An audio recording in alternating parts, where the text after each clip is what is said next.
Kita harus lihat dulu manusia mana yang sudah berhasil di dunia ini. Siapa manusia yang sudah berhasil di dunia dan di akhirat? Di dunia ini dia berhasil, di akhirat sudah berhasil. Oh Ustaz, kalau di dunia ini kan mungkin bisa dicari tahu, tapi bagaimana berhasil di akhirat? Maka hadirin yang dimuliakan Allah SWT, untuk itulah diberitahukan oleh baginda Nabi SAW hadis-hadis beliau. Dan dalam kitab-kitab tarikh juga berapa banyak sahabat masih hidup di dunia tapi keberhasilan mereka telah dinampakkan di akhiratnya Allah Ta'ala. Sayyidina Bilal radhiyallahu ta'ala anhu masih berjalan di dunia tapi sendalnya sudah terbunyi, sudah terdengar oleh baginda Nabi SAW, terompah beliau melangkah dalam surganya Allah Subhanahu wa Ta'ala. Masyaallah mubasyarah sahabat radhiyallahu anhum ajma'in, 10 orang sahabat masih hidup di dunia. Baginda Nabi SAW telah berikan kabar gembira bahwasanya mereka adalah ahli surga, penduduk surganya Allah Subhanahu wa Ta'ala. Maka hadirin yang dimuliakan Allah Ta'ala, siapa manusia yang sudah berhasil di dunia dan di akhirat pada zaman sebelum kita ini, yaitu sahabat radhiyallahu anhum ajma'in. Siapa? Bagaimana kita tahu? Allah Subhanahu wa Ta'ala sendiri telah mengatakan was-sabiqunal awwalun minal muhajirin wal ansar, dan orang-orang yang awal yang telah datang. Siapa? Dari golongan-golongan orang-orang muhajirin, orang yang hijrah karena Allah Subhanahu wa Ta'ala, wal ansar, dan orang-orang yang membantu mereka dalam memperjuangkan agama Allah Subhanahu wa Ta'ala, walladzina tabauhum bi ihsan, dan orang-orang yang mengikuti mereka dengan sebaik mungkin. Jadi tidak terbatas hanya kepada orang yang hijrah, orang muhajirin, dan tidak terbatas kepada orang ansar Madinah, tetapi Allah Subhanahu wa Ta'ala katakan dan orang yang mengikuti mereka dengan cara yang terbaik. Radhiyallahu anhum wa radu an, Allah telah ridho kepada mereka, mereka pun telah ridho kepada Allah Subhanahu wa Ta'ala. Berarti manusia yang pernah berhasil itu adalah sahabat radhiyallahu anhum ajma'in. Karena itu kita harus ikut-ikut sahabat. Sahabat hijrah, maka kita pun hijrah. Sahabat Ansar pada waktu itu membantu orang-orang yang hijrah, maka kita bantu orang-orang yang datang hijrah ke tempat kita. Apabila kita buat seperti mana yang dibuat oleh sahabat, maka kita akan dapatkan keberhasilan. Bagaimana, apa rupanya yang mereka pelajari selama hijrah, apa yang mereka dapatkan selama mereka nusrah, maka hadirin yang dimuliakan Allah Ta'ala, ulama kita katakan mereka telah mendapatkan sifat-sifat yang mulia. Kualitas seseorang itu sesuai dengan sifatnya. Ini kita teman-teman semua ini sampai kemari, ada mungkin yang sebagai engineer, ada yang mungkin susah. Nah, ini dengan melalui satu filter, istilahnya melalui satu ujian tes kelulusan. Kalau misalnya tes kelulusannya lulus, kesehatannya baik, dan kemudian kemampuannya pun ada, dan kemudian setelah disaring maka mereka telah terpilih, barulah mereka bisa dapat. Dan teman-teman sekarang ini setelah sampai ke dalam negara Jepang ini, nah begitu juga sahabat radhiyallahu anhum ajma'in, mereka menjadi orang-orang yang berhasil dunia dan akhirat karena dalam diri mereka telah tercipta sifat-sifat yang mulia, sifat-sifat yang luar biasa, sifat yang paling tinggi, yaitu sifat iman, yakin kepada Allah Subhanahu wa Ta'ala. Mereka tak yakin kepada benda-benda yang lain, mereka tak yakin dengan yang nampak di depan mata mereka, tapi mereka yakin kepada Allah Subhanahu wa Ta'ala. Hadirin yang dimuliakan Allah Subhanahu wa Ta'ala, satu orang sahabat, Abdullah bin Umar radhiyallahu anhu. Pernah dengar namanya? Abdullah bin Umar radhiyallahu anhu, anak daripada Sayyidina Umar bin Khattab radhiyallahu ta'ala. Bagaimana Abdullah bin Umar radhiyallahu anhu?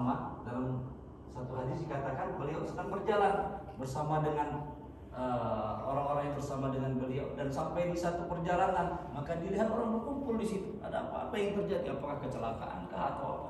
Maka akhirnya diperintahkan oleh beliau kepada teman yang berada di bawah kendaraan, coba tengok dulu apa yang terjadi itu di tengah-tengah jalan itu. Kenapa mereka kok berhenti berdiri di sana?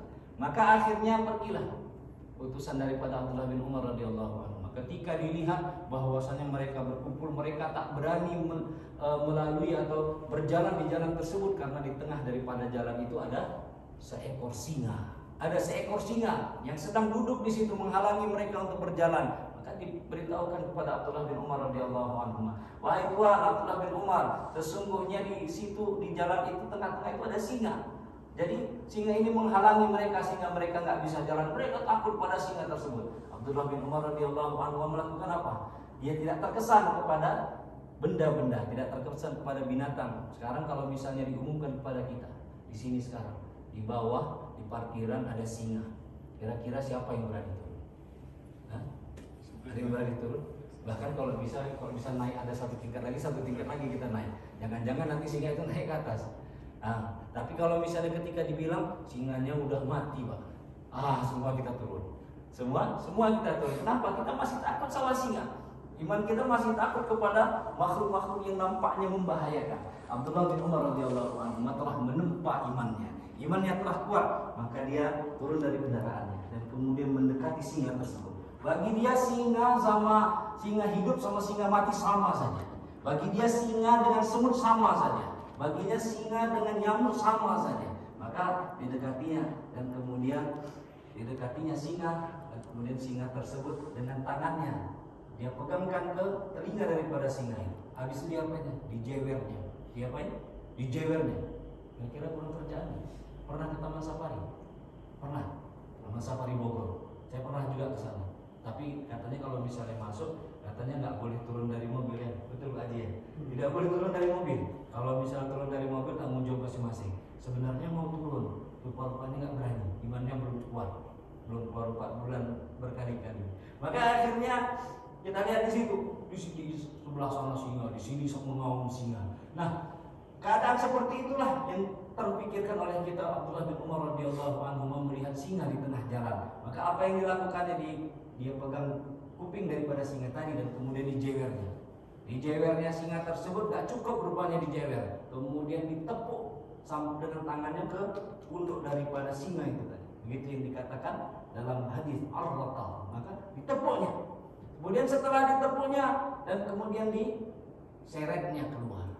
Diseret keluar dari jalan tadi. Dan kemudian singa itu rasa mungkin ini ya Allah, ada yang lebih singa lagi rupanya.